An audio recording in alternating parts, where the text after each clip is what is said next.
UP में 36 करोड़ से ज्यादा वृक्ष लगाने का लक्ष्य रखा गया है और इसी को लेकर यूपी के वन पर्यावरण राज्य मंत्री केपी मलिक ने अफसरों के साथ बैठक ली थी। ये क्या महत्वपूर्ण बैठक थी, किस तरीके के निर्देश इसमें दिए गए हैं, खास बातचीत करने के लिए हमारे साथ केपी मलिक जी हैं। सर, आपसे जानना चाहूंगा कि वृक्षारोपण अभियान चल रहा है, इस बार क्या लक्ष्य है और किस तरीके से उस लक्ष्य को पाने के लिए तमाम प्रयास किए जा रहे हैं? आज सहारनपुर और मेरठ मंडल के सभी अधिकारियों की बैठक, समीक्षा बैठक थी। उसमें हमने विचार विमर्श किया है कि क्या हम बेहतर कर सकते हैं।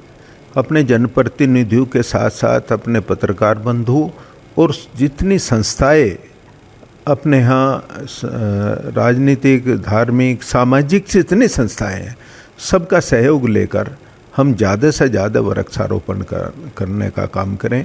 और अपने अधिकारी कर्मचारी को मैं धन्यवाद दिया कि पिछले दिनों 35 करोड़ का जो लक्ष्य था, उन्होंने उसे भी बढ़ाकर लगभग 36.5 करोड़ वृक्षारोपण करने का काम किया। इससे हम अपने आदरणीय मुख्यमंत्री जी के मार्गदर्शन में हम देश में पहले नंबर पर आए और उम्मीद करता हूँ उस लक्ष्य को भी अब की बार भी हम उससे ज़्यादा लगाने का काम करेंगे। और आपके माध्यम से ये भी मैं निवेदन करना चाहूँगा आमजन से लेकर हर सम्मानित नागरिकों से कि वो ज़्यादा से ज़्यादा वृक्षारोपण करें।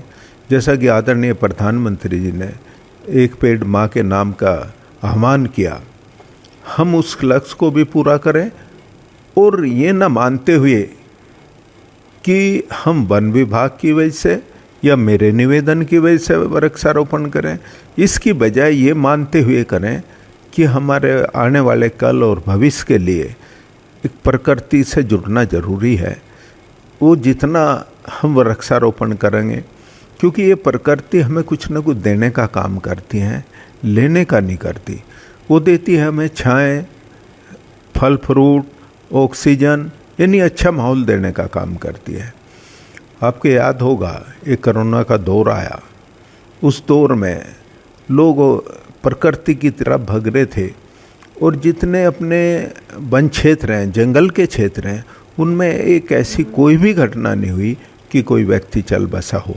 उन्हें हॉस्पिटल तक जाने की ज़रूरत नहीं पड़ी। उसकी वजह थी प्रकृति से उनका प्रेम और प्रकृति के नज़दीक रहने की वजह से ऑक्सीजन का उनका भरपूर मिलना। अच्छा, जिस तरीके से आपने कहा कि जो सामाजिक संस्थाएं हैं, स्कूल कॉलेजेस हैं, तो क्या अधिकारी उनके साथ मीटिंग करेंगे या उनके यहाँ जाएंगे?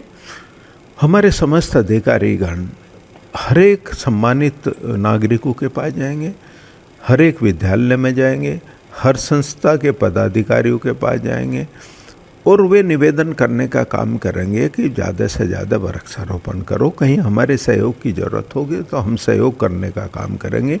और हमारे यहाँ नर्सरी और भरपूर पेड़ पौधे हैं, उनको हमें निःशुल्क फ्री पौधे उपलब्ध कराने का काम करेंगे। अच्छा, जिस तरीके से सर ये कि देखिए वृक्षारोपण तो हो जाता है, लेकिन जिस तरीके से वृक्ष लगाई जाती हैं उनकी जो देखभाल है उसके लिए भी कुछ बोला गया? उसके लिए हमने किया है, अपने विधायक गणों से भी हमने निवेदन किया है अपने वो निधि का 1% हमें दे दें ताकि हम ट्री गार्ड लगाने में उसका इस्तेमाल करें।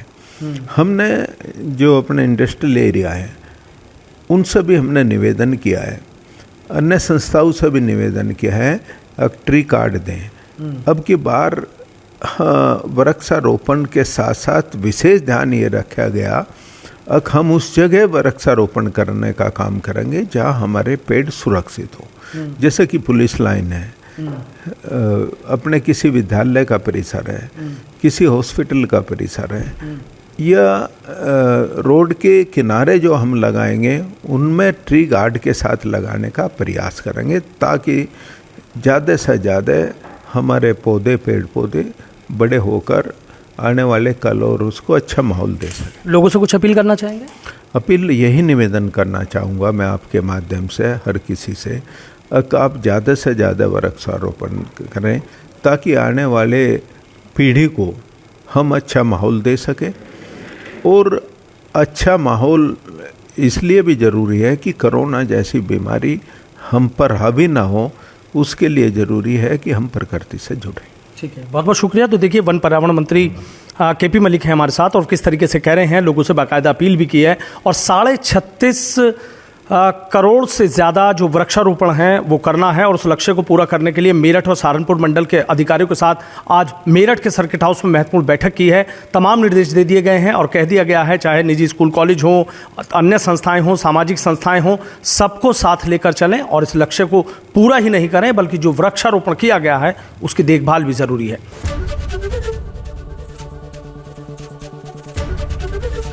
एबीपी गंगा, खबर आपकी, जुबान आपकी।